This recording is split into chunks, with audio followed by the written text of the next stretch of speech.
guys, Alex back here with the Kiel Brothers Real Estate, and today we're talking about renting versus buying. So after this video, you guys are gonna have a better understanding if you should rent, if you should buy, what's ever more favorable for your guys' personal situation. And let's jump right into it.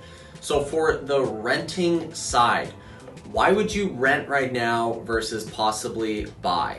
Well, the first reason that I would come up with is maybe you don't have money for a down payment. Okay, now this can range anywhere from 3 to 5%. If you want to avoid Pmi Insurance, private mortgage insurance, you have to put a minimum of 20% down of the purchase price, right? So this could be a really good chunk of change if we're talking about a $500,000, $600,000, $700,000, $800,000 home, and a lot of people don't have that amount of savings saved up already. So if you don't have that savings, this might be a reason why you should just rent for now, save a little bit more money so you're more of a in the driver's seat, let's say, when you're ready to go out there and purchase a home. Now, another reason why you might rent over buy right now is your credit score. Now, pre-COVID, these numbers were a little bit different.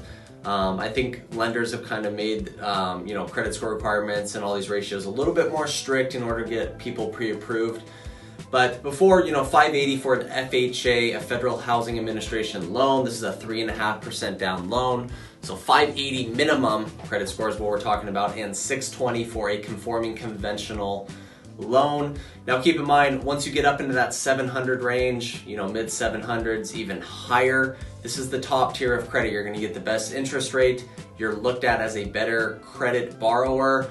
So if you are in that lower tier range, maybe talk with a mortgage lender to put you on a kind of a credit repair program in order to bump up that credit score, so you can kind of have a time and a date solidified to when you can start looking to buy a home. Now, my last reason why someone should maybe rent versus buy, and this goes back to the tax code with real estate, which says if you own your primary residence for 2 out of the last 5 years, you can deduct from capital gains tax $250,000 if you're single, $500,000 if you're married.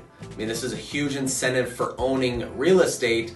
So if you're not gonna live in your home for 2 years, let's say, I'm located in the Puget Sound area. Let's say you're coming from San Francisco. We get a lot of Amazon people coming from California, San Francisco.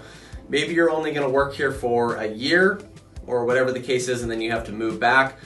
I wouldn't really see any reason to buy a piece of property unless maybe you wanted to rent it out, but then you're gonna have to still pay the capital gain. So it might be better maybe just to rent, while you're here for 10, 12 months, head back home to your home that you own back there. All right, now the second part of this, buying and owning real estate. So if you're out there watching this and you're like, Alex, I'm kind of on the edge. Should I rent? I have the money saved up. I'm kind of scared. What should I do?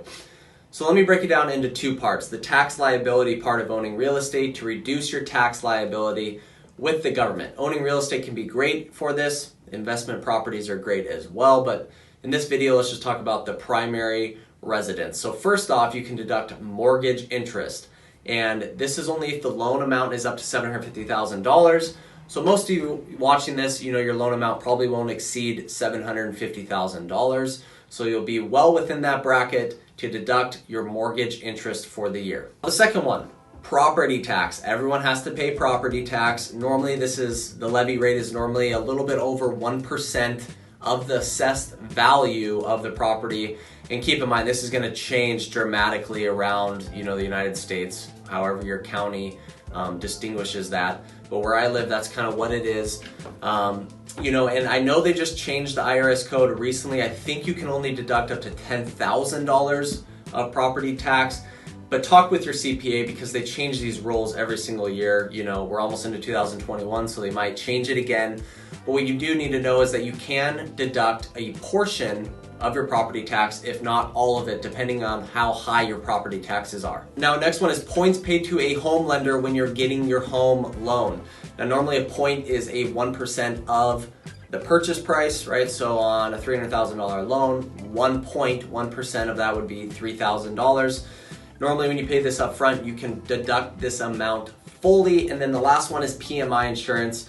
You really need to check with your CPA on this because it depends on your income limits and everything like that.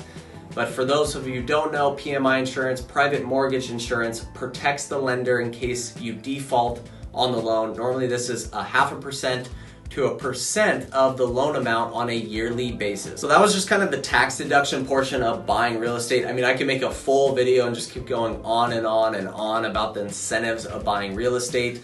You know, the next portion of it is obviously the appreciation. You want to buy a home that's appreciating every single year. Lucky for you, over the last 8 years, we've seen dramatic appreciation in my area and most parts around the United States. This year alone, some areas have seen double-digit 10% appreciation.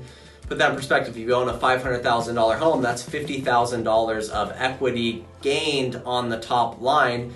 And most of these homes are being leveraged by a mortgage, right? So, I mean, if you look at your cash position compared to your appreciation, it can be really dramatic. Just by owning real estate, by living in it, you're really not doing anything. You're doing basic maintenance every year.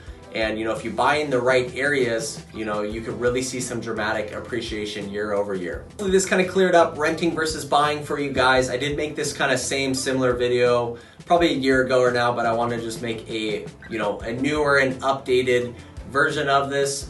We are in our new office now. We have the Kiel brothers behind us. So if you guys have any questions in the Puget Sound area, we are your real estate source to go to. We would love to chat with you. Whatever it is, shoot me a text, email. We'll be happy to help you guys, and happy Thanksgiving.